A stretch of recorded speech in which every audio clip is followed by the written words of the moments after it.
কাক ডাকা ভোরে কাক না ডেকে এখন ডাকছে শালিক। তবে খাবারের জন্য অপেক্ষা এসব শালিক পাখির। কুষ্টিয়ার সাজেন্ট মৃত্যুঞ্জয় বিশ্বাস ও হোটেল ব্যবসায়ী শ্রী নিতাই চন্দ্র সাহা পাখিপ্রেম থেকেই প্রতিদিন হাজারো পাখিদের খাবার খাওয়ান। বিশ্লেষকরা বলছেন এতে নষ্ট হবে পরিবেশের ভারসাম্য। পাখিরা প্রকৃতি থেকে খাবার সংগ্রহ ভুলে যাবে।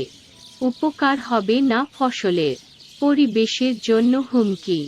প্রতিদিন চানাচুর, মুড়ি, পাউরুটি খাবারেই দিন শুরু হয় হাজারো শালিক পাখির। অন্যজন শ্রী নিতাই চন্দ্র সাহা ৩০ বছর ধরে পাখিদের পরোটা খাওয়াচ্ছেন। তার খাবার হোটেলের সামনের এই দৃশ্য প্রতিদিনের।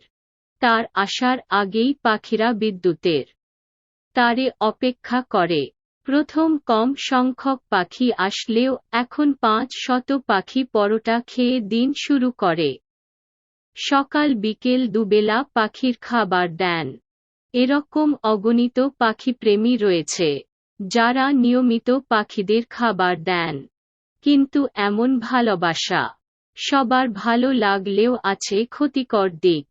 বিশ্লেষকরা বলছেন প্রকৃতি থেকে মুক্তমনে খাবার সংগ্রহ করা পাখিদের স্বভাবগত বৈশিষ্ট্য।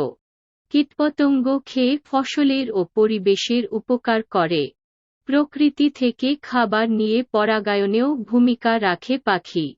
পাখিদের স্বভাবগত বৈশিষ্ট্য হারিয়ে গেলে এর ফলে পরিবেশের ভারসাম্য নষ্ট হতে বাধ্য।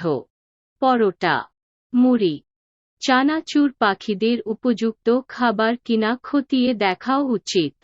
তাই এইসব খাবার না দিয়ে পাখিরা কিভাবে প্রকৃতি থেকে খাবার এবং নিজেদের মতো আবাসস্থল পেতে পারে তার চেষ্টা থাকা উচিত সবার।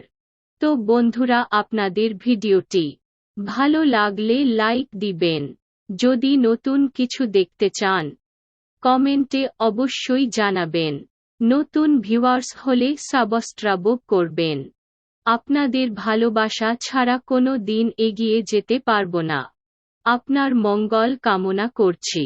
অসংখ্য ধন্যবাদ।